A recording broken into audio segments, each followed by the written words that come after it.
This is an interview with Theodore Hogan, 18 Fulton Street, Hastings-on-Hudson, New York. Today is April 10th, 1988. The interview is for the Hastings Waterfront Oral History Project. My name is Evelyn Drewes. Where were you born, Mr. Hogan? You know where the hill comes down by Anders there?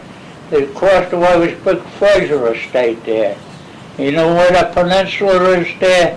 It's not a peninsula. Peninsula jets out into the water. But that V-shaped piece of land there where I told you was Fraser Park there, I was born in and around there.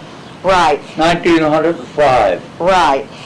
What was your father's name? Thomas, Thomas. And your mother's name? Josephine. And how many members of your family besides, who besides you and your family? Living? Yeah, no, all There were together. 7 in the family altogether. What were their names? My sister's name was Muriel. My brother's name was Thomas. And then came me, Theodore. Timothy is the right name. Timothy is my birth name. But the sister made me spell it Theodore. And I've been going on that ever since, because when I went in the Army, they told me, forget Timothy, you're going on Theodore. Right. See? So that's your legal name from now on, they said. So, Theodore.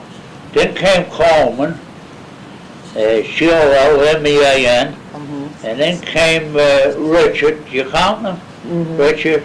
And then came Robert, and then Laura. You got 7? That's 7, right. Yeah. Yes. And did you live at the same location for a while there? Huh? Like what? Were you living in the same area for a while? Oh yeah, for quite a while. How long did you live there? Then we moved to Hastings for a while. That's down in the village when I call Oh, it you're Hastings. calling that Hastings. Down in the village, Uh-huh. on Warburton Avenue. Then we moved to French Street, where that little house is there, on your right-hand side when you come up from the deli. Who lives there now? I don't know the name of the people who lives there, Uh-huh. but you know the house I mean. You probably got a good idea. Right, You know, across from Ingles? Yeah, if you hit the corner on Front Street there, go back one house, there's one house there, go back to the small house, that's where And I was born. that was your And house. them days, when I was born, I guess you can go back on a lot of it too. They didn't have water in all the streets. They had springs in their cellar, dug in their cellars, so they could go down in the cellar. It was covered over like with boards or something. They had a cover on it, and they could get that pail of water out or anything they wanted, and it was always, the Nice spring and was cool. always there. Did you keep your food down there too? No, and then our other spring was across the road. Yeah, and then we got water out of there. Now, all up through the county, like up and through Tarrytown and all, they had wells in their cellars, dirt cellars. That's going back. Yes. You're going back 1900 or more. Right. It's before water was in the streets. Mr. Hogan, you told me about that point, that there was some reason why the Frasers bought that and turned it into Because a park. they stopped any gas stations to open up. Any gasoline stations open up and sell gas there. I think it'd fall up the whole corner with traffic and all. Right. That's all they bought it. Somebody had an idea of opening a gas station they there? did at the time. Uh-huh. And then they turned it over to the village. Yeah. So it was called Fraser Park? Fraser's estate. Yes. That was Miss Jenny Uh-huh. and Miss Sarah Fraser and Miss Jenny Fraser. Uh-huh. They were both old maids, but they were both lovely ladies. Yes, I've heard They're that. very nice Yeah. ladies, very nice. Did any of your Then family... they opened up a school for the children of Hastings. That's called the way back. Fraser's Free School. Right. Yes. on Main Street in Hastings. Right. Yeah. Did any of your family? That's where, I think where the hook and ladder is now. That's right. Yeah. Oh, you got it. Yeah. Did any of your family work for the Frasers? Huh? Did any of your family work for the Frasers? You did. What I did worked you for do? years for them. What did you do for the Frasers? Huh? What did you do for the Frasers? Oh, planting, plowing with the truck. They had a plow for plowing the roads, and they're working in and out the greenhouse and working in the big house, taking care of the furnace, one thing or another. Yeah. They needed a lot of people All to in help one them. man. Yes. That's Yeah. everything. Right. And maintenance. Right. Now, when you were a young man, where did you play? What kind of area did you have for playing? Playing? Sure. I used to go down to the ball field Was after that? work every night and play baseball. They'd have a pickup team. Uh-huh. Yeah, we used to play ball. And then if it wasn't that, when the warm weather got good and warm, I'd always be in the Hudson River swimming, or always down in the Summer River. We used to call it the creek at that time. Uh-huh. Was that Uniontown Park where you played? Huh? Was that Uniontown Park where you played? Parkway? Uniontown Park? Ball field? Ball field? Yeah, they call it a park now. Yes. Yeah. Do you remember any of the people you played with? Oh, maybe Johnny Flynn and Davy Rickey. There was quite a few of them, and Are any of them still living? most of them were dead. Yeah. They're gone. Tell me about when you started to school. The school? Uh-huh. Well, I went to St. Matthew's School. I started school in St. Matthew's School. Uh-huh. What, do you remember what year that was? Oh, God. Well, I was a little small. I was just maybe 5 years old when I went there. And how long did you go to St. Matthew's? I went to St. Matthew's up until I hit around the 5th grade or 6th grade or something like that. Then they were telling me about the public school at that time was learning your carpentry and tinsmith and one thing or another. This is the other young fellows talking. So I got it up in my head and I talked to my dad. I said, geez, I'd like to go to public school. Oh, then I got up around 13 or 14. I got working papers, went out to work. Right. I said, Mikey quit now to my dad. And my dad says, never mind, Mikey, you go to school and learn something. You got to have a strong back or you'll be cutting the heads of worms all your life. So I never forget that. Right. And he worked hard on me to get me to go to school. I said, no, Mikey quit, this one quit, that one quit. So finally he gave in and he let me quit. Then I went up to the public school for what? I went there, you had to go once a week to school when you got a job. Yeah. And you had to have working papers. Uh-huh. Yeah. So I learned carpentry, and I learned pretty good up in the public school, very good. And I learned very good in St. Matthew's. Right. They learned you right from wrong. Right. And they did the same thing in the public school. Who was the priest down at St. Matthew's at that time? The great priest, there's nothing like him ever since. He even wrote a catechism for children to read. A catechism, like a little prayer book. Right. Father O'Keefe's catechism. Oh, yes. And I think they were having a fight between the Irish or something, at the other side over there at that time. I think De Valera was a guest at his house for a while after we got over here, for maybe 1 or 2 days or something to visit him. And he was a great, intelligent priest, very intelligent. Right. He stood about 6 foot. Uh-huh. And I used to, for the house lady, the cook and all, I used to take the dandelions out of the lawn and all for them. Maybe I got a dime or for their salad. else. Yeah. Yeah. I was pleased with what I did. I did everything my own way, you Right. could say. Yeah. Yeah, very nice. I enjoyed myself. Tell me, was your father the boss in your house? The boss of my house? Yeah. My father was, I'll tell you, this would be just one thing for you. So I said to him, my father said, you dig the garden today. This will give you an idea. And the garden was 4 lots down the hill, see? So I says, all right, Pop, and when you dug a garden for him, you had to dig it, that you broke up the lumps and all, and like it was raked over. You didn't have to bother raking it. So I says to my mother, I'm going to dig it like Mrs. Fox. She lived over here. She always had a 2-pronged fork to use over there. You probably seen him doing it. So I got a pickaxe that had a wide blade and all. It wasn't like Mrs. Fox. So I had the whole thing dug, and when he come home from work, I looked down and seen the garden all dug up, and he said to my mother, geez, he said, Teddy did some job today. To my mother, yes, she said, he did. She was laughing. He said, what are you laughing at? To my mother. So my father got the garden fork, and it had that long about. And how long is that? 5 times on it, yeah. About a foot? Yeah. Yeah. Then he went down, and he tested the ground. He only went down this deep. You didn't dig it deep enough. The garden. Yeah. So I had to dig the 4 lots all over again, and I had to get down that deep. You mean you had to dig them about? Pull it all off, yeah. How deep did you have to go?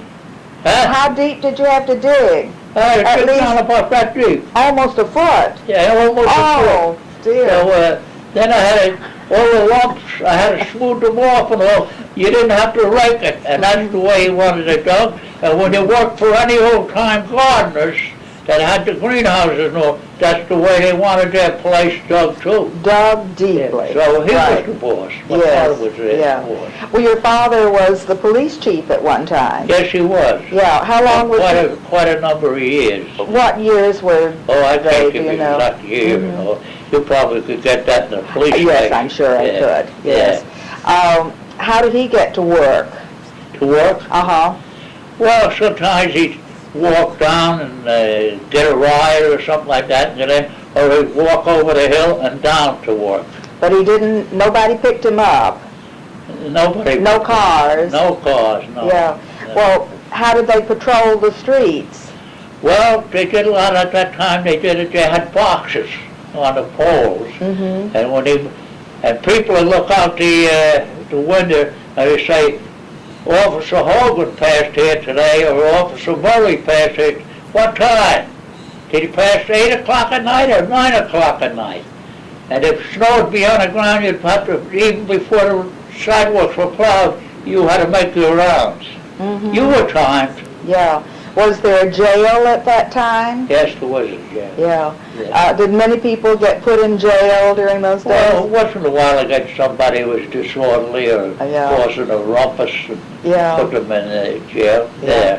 But you walked every place. Did you have a bicycle or? I walked. You And walked. at that time the Fords started to come out. Yeah. Like every young fella, I had a Ford car, and then Uh-huh. my dad used to take him up. Then he had cars too, Uh-huh. Overlands and one thing and another. There was a lot of different cars. Mm-hmm. You didn't have horses. Horses, I took care of the best of horses. Where did you take care of the horses? For the Frasers, they had riding horses, Uh-huh. and I took care of them up there. And I worked for the farm when I was a little bit of a kid. Mm-hmm. I was going to school. I used to work over there, and I was only about 14 years old. Mm-hmm. I had to milk 8 cows in the morning and 8 at night. And What farm was that, Mr. Hogan? huh? What farm was that where you milked the Lennon's. cows? The Lennon Right at the entrance of Andrew's home. Uh-huh. Well, before the home was ever built, that was a private estate. And before Longview got up Uh-huh. there, that was a branch of the Claremont on Riverside Drive, Mhm. 125th Street, right across from Grant's tomb. Mm-hmm. Yeah. Yeah. And, And are the Lennon sisters still alive? So Florence is, and once in a while I go down to see her. I got an invitation to go down and see her Friday. Good. This Friday coming. Yeah, yeah. And what did they grow on the farm? Well, they grew corn, they had chickens, Mhm. you know, everything like that. What did Mr. Lennon do besides farm, though? That's all he did. Oh, he did. And he had the best of both. When a 40-quart can had had that much cream on top of it. It ain't like now, they separate the cream and all. You don't see that no more. And when they come for milk, girls or the young fellas, they'd have aluminum cans about that around, maybe 2-quart cans or whatever it was, and they'd have that much cream on top. Maybe they'd buy 1 or 2 dozens of eggs or something like that. Did they carry milk around, or did all the people come to them? They'd come to them, and they sold cow manure and stuff like that. Yeah. To get back to the Frasers again, did you get to ride those nice horses up at Frasers? Mrs. Fraser rode, and Mr. Fraser, his name was George. And Thomas K. Fraser was the assemblyman in Albany. That was her, Miss Jenny and Miss Grace's brother. Yeah. And did the ladies ride the horses also? Not in my time. They might have before that. Way before my time, they had a coachman and a footman. The footman had helped them in and helped them out. Were they nice people to work for? You know how I came to meet them? They seen I was only a young fella, and I was always crazy for all kinds of animals. Birds, pigeons, dogs, cats, guinea pigs, guinea hens. I had them. And goats, and I bought them. I worked to buy them. And she seen me going with a Springer Spaniel all the time. So she said to the chauffeur one day, Is this the old Mrs. Fraser? It is the old Mrs. Fraser. She says to the chauffeur one time, she said, see that young fellow going all the time with that dog? Every night we see him. That's before I'd ever go near the ball lot, you know. He said, yes. Well, you get him to come to my front door. I want to talk to him. So I went to the front door, and I knocked on the door. She said, you're the young fellow with the Springer Spaniel. I said, yes. She said, you must be crazy about animals. But she says, anybody likes animals like you do is going to make out good in this world. There's something good about you. I said, thank you very much. That's very nice. And she says, you got a job anytime you want it in the summer here. And she says, I'll get you another job down in Bears' estate, down in Broadway, where they have the new development all through there now. I painted the porches and everything. And I worked in that big marble house there right to the right of it. Langmuir used to be in there. I worked in there too. Right. Well, you were quite a worker when you were a young man. I worked like this, son. That's what I want. If you don't work there, that's the greatest thing in this world, to learn to work and give them a day's pay. But now, the way it seems to me, I may be all wrong, Mrs. Drewes, but I think what the kids are the same as the grown-ups right now. More and more they want. More money and more money. If they cut grass, they want more money. They think they work more, and they don't have to do the jobs. Mr. Hogan, what year did you get married? Oh, Jesus, now you're asking. My wife was here, she belt me in the head. Were you married a long time? Oh, Christ. How did you meet her? We were married, I said we were married about 20 years before she had the hard luck. She had a stroke. Oh, yes, It's like I says to her, listen, Annie, now you're a doctor. She was going to a doctor and she never let me know it. So. Who was her doctor, Mr. Hogan? It must have been a doctor in Dobbs Ferry, because she was working up there at that time, and then the Dobbs Ferry Hospital. And she says, I said, you're taking them pills. I said, what do you got? She said, high blood pressure. I said, you better keep taking them if that's what you got, and take them every day. One a day. I said, you take it. So, like everybody else, they thought they knew more than the doctors, like me and like anybody else. She says, I don't think I need to take them. I'm feeling good. She wound up with a bad stroke. So I had her all over in every hospital in the state. One hospital, I spent $5,000 in it. Cash, not the Blue Cross or the Blue Shield. They didn't want that. They wanted the check to go to the bank and get the money out. And I had her in St. Joseph's, and I had her in stuffed furries. I had her in them all. Yeah. There's no cure for it. Yeah. The only thing for a stroke is kindness, massage and everything. She had the use of all her limbs and all her faculties up until the night she died. She had her hand in my hand. You never heard such a thing in all your life. And she was thanking me. And the little black dog was hers. It's because she fed him. Yeah. And I was crazy about dogs. He was walking back and forth. I said, what gives here? What's going on? To myself. Not, she didn't know it. And she was all full of smiles and she was happy. And they thanked me. I said, I'm married to you and I'm your husband. It's my place to take care of you and do what I can. You do the same for me. So the next thing I know, her hand fell out of mine. Yeah. Then it got cold, and I called the doctor up, and the doctor come right over. It was about 12 o'clock at night or something. I don't know if we were going into the morning. What doctor was that, Mr. Hogan? Dr. Fabiani. He was the corner of Goodwin Street and Broadway. Yeah. He died too, and his wife was a nice lady. Yeah. Tell me about when Annie was a young girl. How did you meet Annie?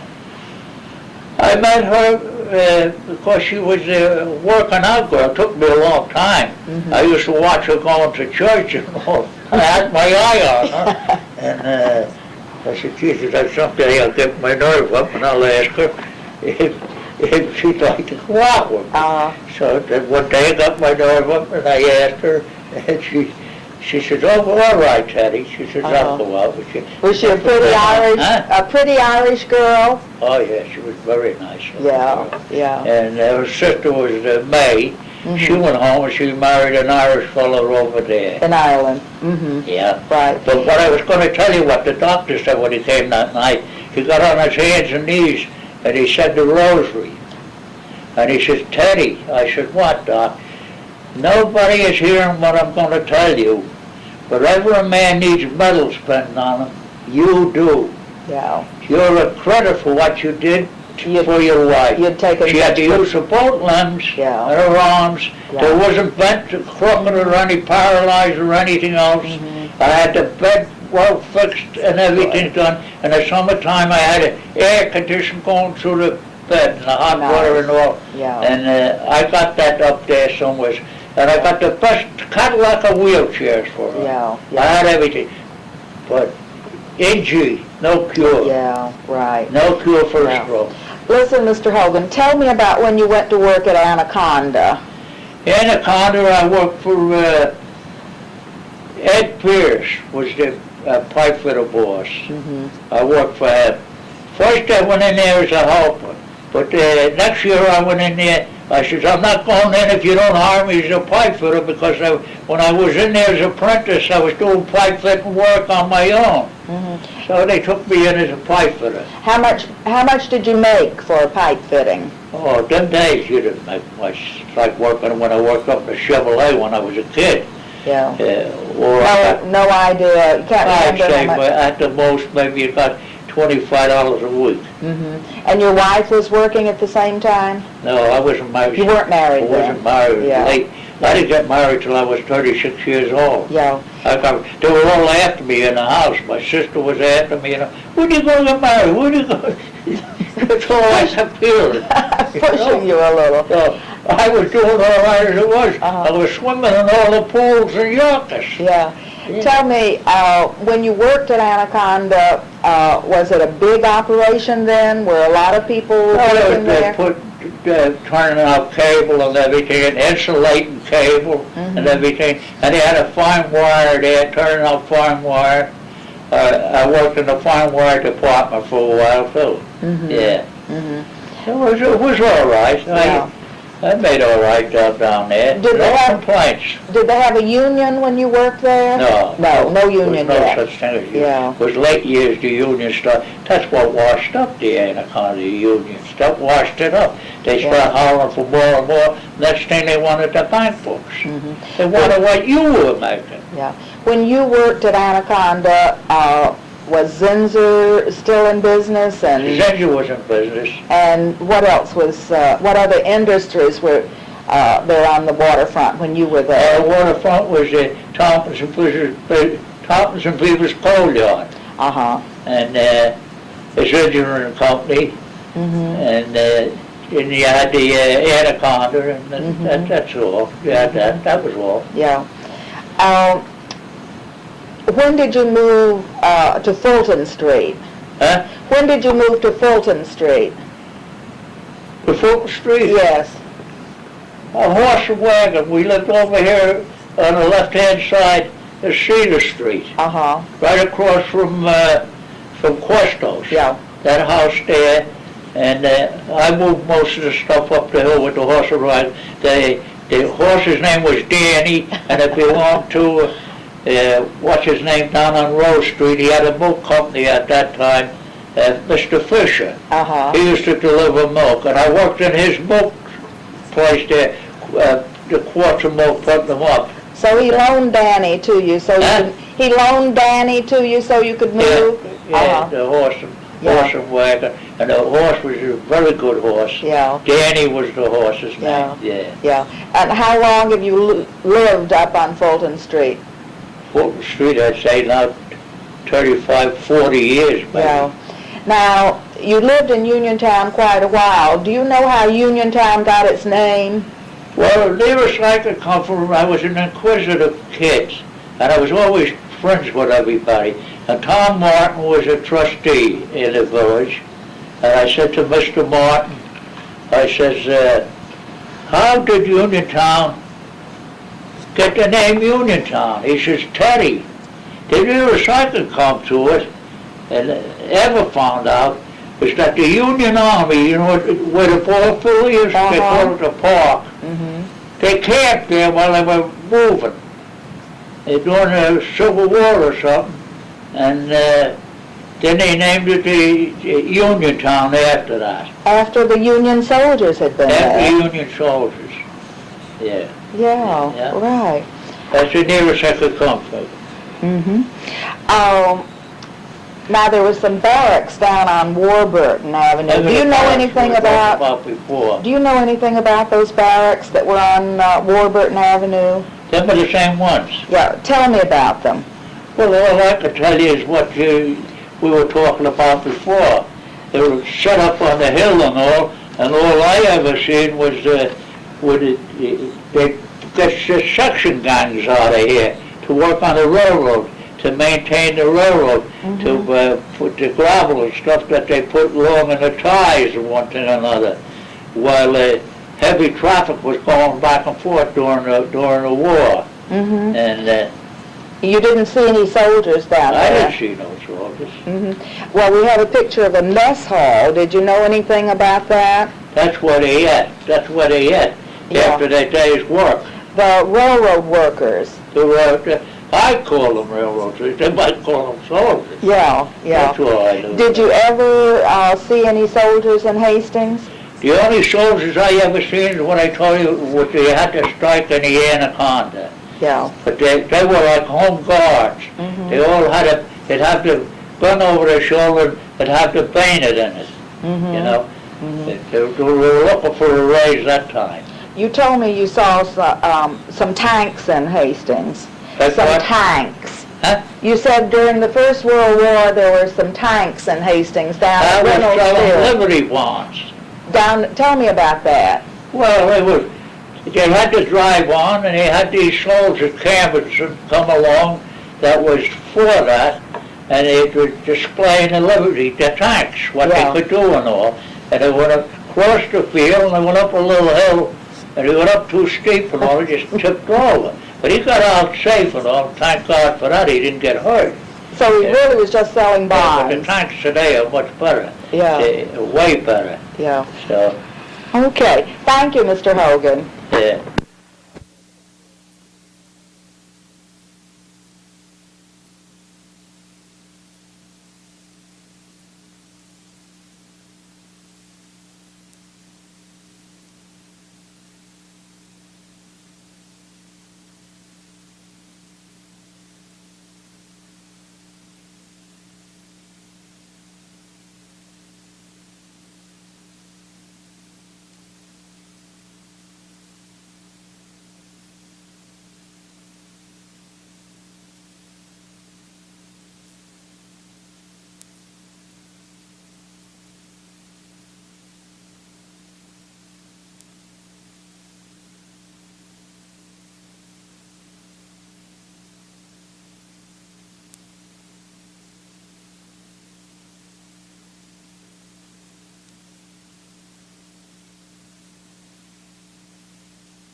Mr. Hogan, I wanted to ask you some more about the Frasers, about their mansion. There seemed to be a lot of chimneys from that mansion. Do you know anything about that? Every floor had a fireplace.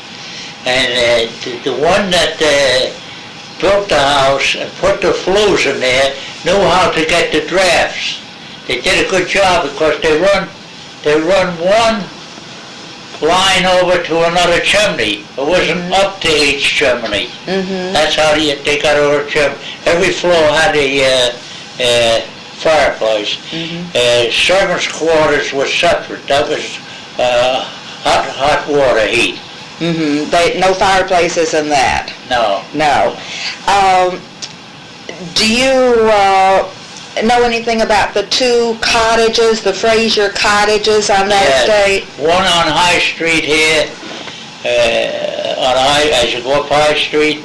Was that a stable at one time? No, that was for the superintendent at a private estate, for the Fraser estate.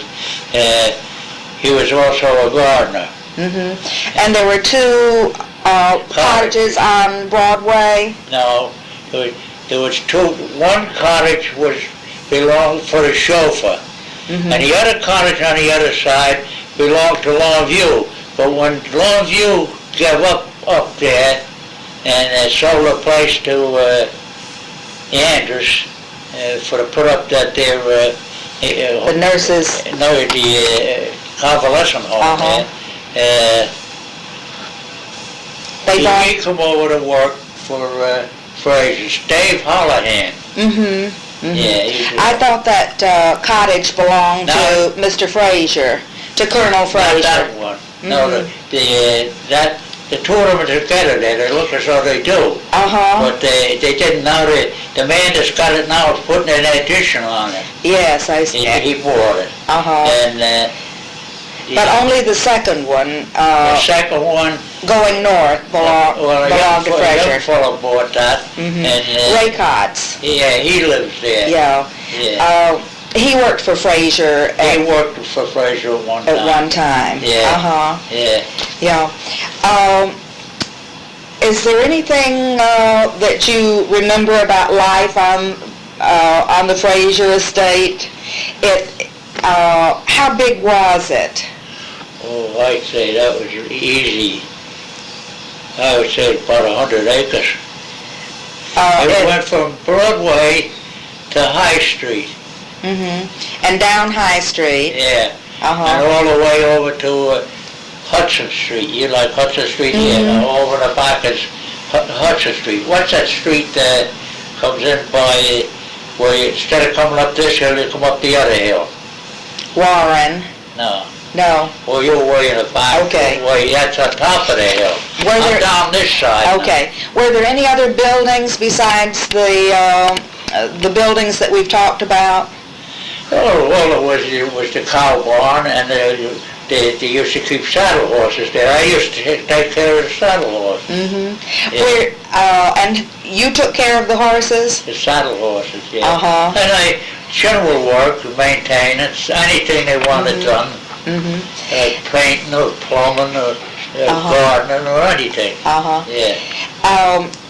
There was a house on Warren Street. Was that part of the Fraser estate? That house on Warren Street belonged to people by the name of Potters. He was a lawyer. He lived in Yonkers. Her brother used to drive one time for Yonkers for the mayor. Yeah. It was never part of the Fraser estate? None of their family lived there? No. The only time, George Fraser, when he moved up here, he bought that along Warren Street, he bought that section of property all the way up, and he built that house there. And he's the one got the whole estate when Miss Jenny and Miss Grace passed away. Yeah. Yeah. Okay. Now across the street, there was Longview. That was Longview. He had another Hotel on the Riverside Drive, 125th Street, right across from Grant's Tomb. Did you ever know Mr. Gushy that ran I know Longview? Bushy, yeah. Did you ever work up there? Yes, I worked from, when I was a kid, I minded sheep. Oh, you did? I was a sheep herder. Uh-huh, Yeah. Did you shear them and, Yeah. did you shear the sheep and? No, that Dave Holland, what I was telling you about, he used to shear them, yeah. Uh-huh. What did you do with the, wool that you sheared? I don't know what they did, they probably sold it or something like that, yeah. You didn't eat those sheep? Huh? Did you eat those sheep, or were they just for atmosphere? And then, of course, you one time gave Mr. Fraser, 2 or 3 lambs, a couple of lambs. I used to have to take care of them. They went out in the pasture. And Tom Fraser at that time, young Tom, he was, I'd say he was about 8 years old, 5 years old, going to 8. And one of them was a ram. He started chasing little Tom went up the little tree that was there. Boy, did he holler. But you know that those little lambs, when they see me coming over the pasture, they beat it quick. Oh, did they? How they knew that, that I was going to go after them, you know. I thought you were going to feed them and they were going to come to No, you. I wouldn't touch the sheep. No. Yeah. I never believed in hitting horses or sheep Yeah. or doing anything to any animal. Yeah. No. Yeah. Well, so the sheep really were just to cut the grass, or? No, they did graze down the grass. Yeah. But no, we had to cut the grass. No. Yeah. A lot of places, they have it fenced in and they have lawns like, and the sheep graze close to the ground. What did they have in the barn besides the horses? Were there any other animals? No, they just the saddle horses, and they had to put the saddles up on racks, you know, and everything. And him and Mr. Fraser and Mrs. Fraser used to go horseback riding.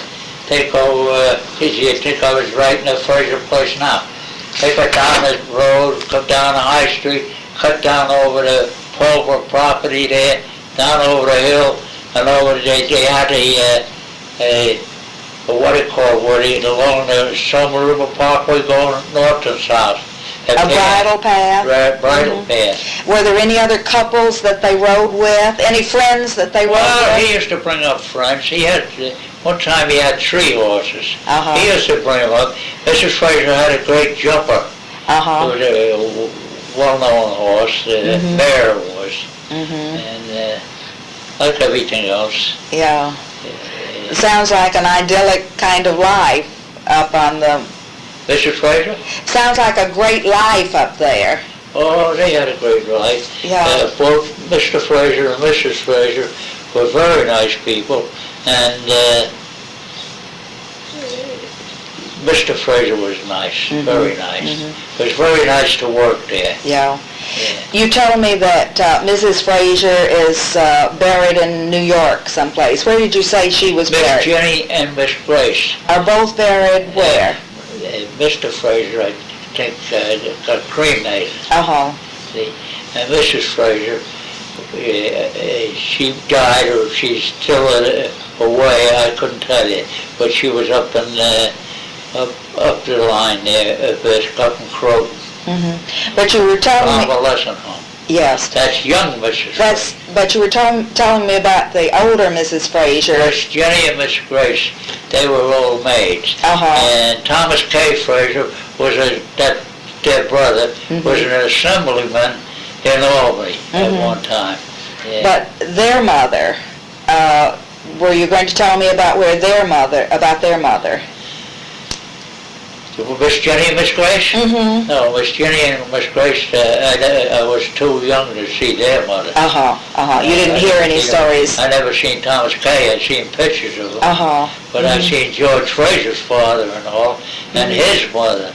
And I was out in New Jersey where they lived too, Morristown. They had another house in New Jersey? No, that's where they moved from. Went out there one time. Yeah. Okay. I went out there one time to get a pony, and bring a Welsh pony in for the children from Long Island.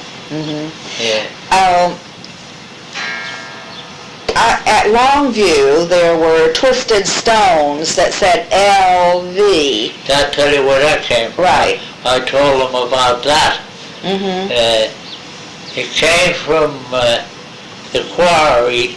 There was a big flat stone that slid down off the big rock and made like a shelter for anybody went in out of a storm in there. Where? Which quarry? Was that Punky Barry that you're talking about? That's just going to tell you. Punky back at the poor lot down in Uniontown there. You walked over the road there. It wasn't a road, it was a path, like an old wagon path, and down on the left. And they got tipped off about the LV. It was like in granite. And it was just a line, like, you know. And I told them about it, and they brought it up to a 20-ton tractor. Took a few days they had quite a few men to cut it out and bring it along the Tompkins Avenue there. Took them 2 or 3 days to bring it up. Then they had a clubhouse up in Longview where they made like a mantelpiece over the fireplace with the LV, and then they had a big out of a cider mill down on Broadway, old-time cider mill that was down below where Florence lived. They cut the big timber out of there. It was about 4 inches thick, was about 12 inches wide, and they made a seat and they put it in front of the fireplace. They had a 9-hole golf course there, and they cut that all out. But when the Andrews Memorial up here took over, as a memorial, I guess they call that down in Yonkers, the St. John's Hospital, Andrews Memorial Hospital.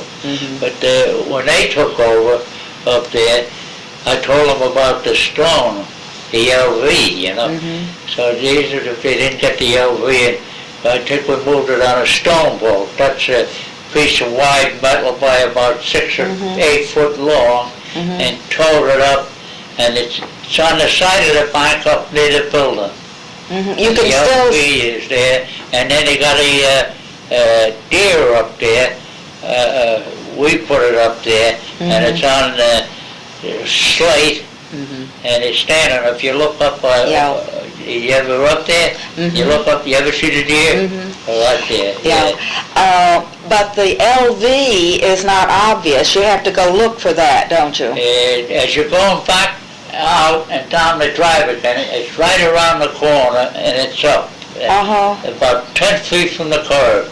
Yeah. And they might have a little hedge around it now, and you'd wise up right away what was there. Yeah. I've never seen it. Yeah. You never up there? Yes, but I haven't seen the LV. Yeah. The Longview. They got a shuttleboard up there too, you know, a putting green. Yeah. There was a big sign up on Longview. Do you remember the sign that was up on Longview? I guess they had a sign, but I never took too much interest in that. They had a horse, and that Dave I was telling you about that lived in that cottage. He used to cut the grass, you know, and then but there was a big sign on top of the building that said, on the roof, that said, probably was, 60-mile view from Longview in lights. Yeah. And a big advertising up and down. When you get up in the conservatory on the 5th floor in the Andrews home now, up there, you can see the bridge, George Washington Bridge in New York. Yeah. You get a view of the Palisades if you go up there and look out, and you get a great. I think you can see the Tappan Sea Bridge, that and the other one. Beautiful view. Father Murphy, that used to be in the church, St. Anthony's, then they went down Broadway. He said he traveled all over Europe, but you had to come back and look at the Palisades. They were so beautiful. Yeah. Mr. Gushee named his daughter Claremont. That's right, Claremont. That's right. Why do you suppose he did that? I don't know. From the Claremont Hotel in New York? Yeah. You didn't know the kids. Of course, I probably seen them around, but Uh-huh. I mean, I was busy doing things and I didn't take too much. Didn't notice them much. No. Well, going north on Broadway, there is the Matheson's house. Were you familiar with that old house? The Madison house, rather. Madison? Uh-huh. Going north? Going north from Longview. Oh, you mean Kittredge? Oh, okay. Kittredge. I've got the wrong house then. Okay. They put it in. Okay. And they tore it down, and he had a big stable in, and after the horses went, he had his own chauffeur in the car. Uh-huh. Kittredge. Okay, I've got the wrong house. Right, okay. Do you know anything about the Kittredges? He was a very nice man. I used to bring stuff over there. I used to work on the farm for linens, and I'd bring over manure and stuff for the wagon with the horse, and he'd tell me where to dump it and all. And when the Home Guard was on the First World War, they all wore like the cowboy hats. And on the Farragut Parkway there, just, you know where Myrtle Street is? No. You know where Rosedale Avenue is? Yes. Rosedale comes across, and the first left street that goes back up to Farragut Parkway, that's Myrtle Street. I don't know Myrtle Street. And all in there where them houses are, that was the shooting range. They laid right along there, and they had the targets up in the quarry. And they used to shoot over the targets. When they hit the targets, there was men back there, not that so they could get hurt, they'd be down in the ground like. Yeah. And they'd say, well, number 3 or number 1, whatever it'd be, close or a bullseye or whatever it'd be. There's a house in that quarry now. There's a house that fits right into that quarry now. It's right on the edge of it, on the top. Is it? Yeah, I know. Yeah, right. Yeah. Did you ever watch? Oh, no, the house you're talking about is right in the entrance. That's right. Yeah. Yeah. Then there's another one right On top. sits on the edge. Yeah. But I didn't know that quarry had been used for I'll tell you target practice. Then as you went up Nichols Lane, Yes. Nichols Lane, you know Nichols Lane? Yes. You're going up back to they used to get stone out up there too, and the blue stone it was, and they used to put it through the grinders like, the crushers, and them days, years ago, that was gravel for the roads. So they put gravel all over the roads, like Prince Street, Rose Street, and all them places. That's how you got a new road them days. And then they had rollers that the horses used to pull. To crush it down.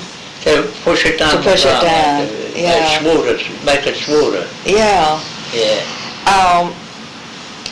You told me that you knew Dr. Langmuir. Oh yeah, I worked for Dr. Langmuir. Could you tell me something about Dr. Langmuir? Oh, Dr. Langmuir was a very well-known doctor. I think he did something with the medicine and different things, and he was always nice to me, and she was very nice. They had a daughter. She lived in Riverview Manor, and I worked for a tree surgeon at that. After that, and we used to go up there and prune the trees too. On the Langmuir estate. I know, yeah, and the daughter's place too. Yeah. Yeah. Dr. Langmuir was interested in the quarry park. Were you around when he was trying to make a park? He was interested in that, and then after that, there was what's his name? The Ryan brother. One was an uncle or 2 brothers. I don't know which they were, but they used to put blacktop driveways. That was their business, and I think he bought the quarry. The quarry was, however he got it, some way he got it, whether he bought it, and It's turned into a dump. Huh? It's turned into a dump now? No, they don't dump over there no more. Well, they did at one time. For Yeah. many years. Yeah, But, right. they dumped in the beginning of, I was going to say the century, down in where the Zinges is, the North plant, where they thought they were making gas down there. They wasn't turning out no gas down there to my knowledge. And they did that all with horses, what they call dump carts. You've probably seen them in your day. They pull the lever and the two things drop down and a load drop. And, What did they dump? Did the village dump down there? I think the village did for a little while. And what the village wanted to do at one time was see Irvington and Tarrytown and Dobbs Ferry from filling in the front of their waterfront. They made beautiful parks. And the village wanted to put piles out in the river down below Zinger's office. They own property down there, and do the same there. But some people was against it when they tried to get full of rats, and that was nothing. Yeah. They could have done it, and they would have had a beautiful park for the people of Hastings, not the little park near the municipal building. Yeah. It would have been a beautiful. You ever up in that park in Dobbs Ferry? Yes. That's a nice park. And then there's one in Irvington the same. What do you suppose happened to the Dr. Langmuir's park that he started? Why do you suppose that wasn't kept up? Well, that's a part of, you're going, see, Dick Ryan lived for a good many years on the Draper estate. And I think Andy Ryan lived there too. I think that was free rent only for cutting maintenance or cutting grass. See, that went on for years there. He was the first man to take a picture of the sun. Dr. Draper. Dr. Draper. And you go up in a place, there's a building up there. And I think Langmuir at that time, he passed away, and he left a part of the quarry to them, and I guess they couldn't do much with it, and they must have turned it back to the village or whatever it was, and they used it for putting the garbage there for quite a while. Yeah. You said you were going down to see Florence Lennon. Did you get down to see her? Oh yeah, I went down to see her. We was invited down for dinner. I think it was maybe a week ago or so. At that time when I told you, yeah. Yeah. She's a very nice lady. Do you reminisce about their farm? When she brings it up, I do. Yeah. Is she the only one left in her family? Florence is the only one left. Yeah. When she brings it up, I try to... Is she about your age, Mr. Hogan? Huh? Is she about your age? No. She was a growing lady when I was a young boy working on a farm. Yeah. But she still manages to live by herself?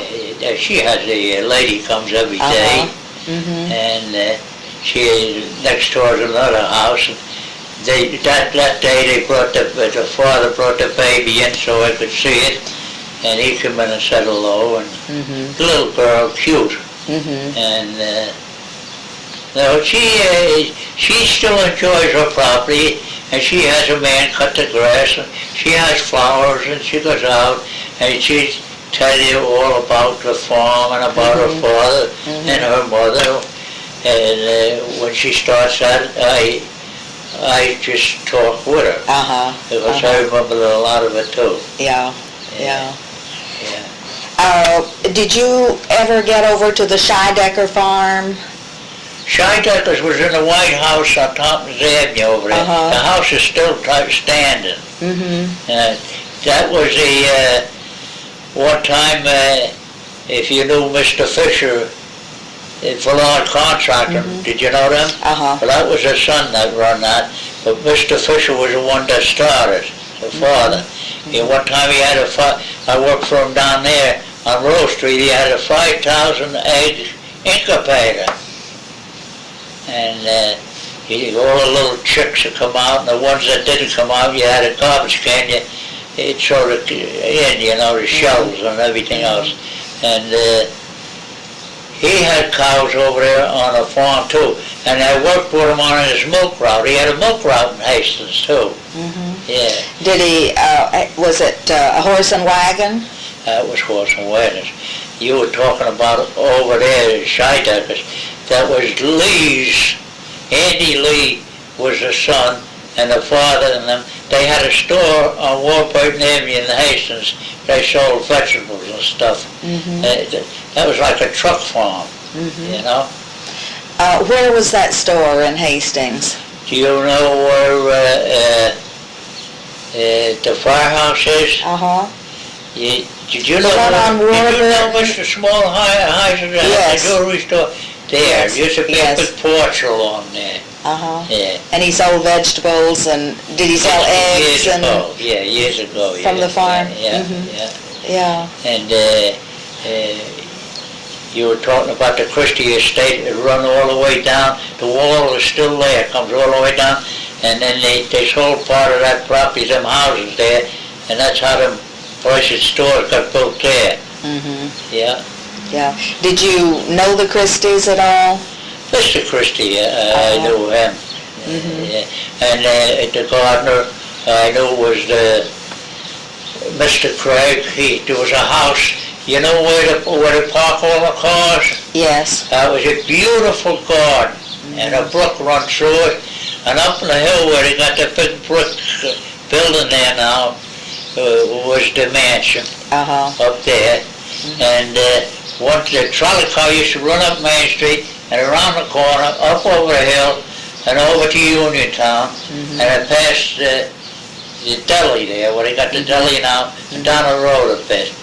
And the trolley was going back to Hastings one day, and it went over the top and down into Christie's, and they took the shell of the car, but not the wheels. The wheels they took back to Yonkers. And they took the shell way up the hill. You think it was a real trolley car. I think they used to keep tools and stuff in it. Oh, they took it onto the Christie estate? No. No, I misunderstood. It went on to the Christie estate.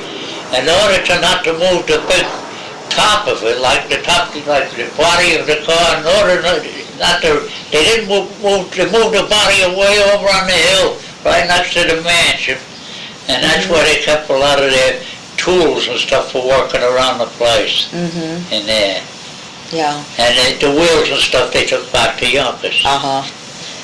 Did you enjoy riding that trolley car? Oh yeah.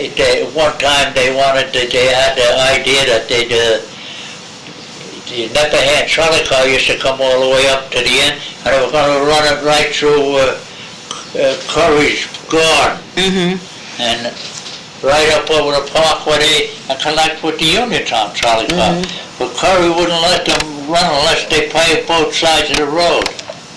And they wouldn't do it then? They told them they wouldn't do it. And I think that's why the trolley car went back to the Evercast, and then the city line in Yonkers, Hastings and Yonkers, was because the bridge needed fixing at that time with vibrators, and they wouldn't chip in with the bridge or nothing, so that finished that too. So they moved the trolley from Uniontown to Hastings, and the next thing it was moved from Hastings down to the city line in Yonkers. Little by little it went. And the automobiles and all were coming into their own. Then the next thing was buses. Yeah. Do you remember the Dykeman farm? Who? The Dykeman farm. Dykeman farm?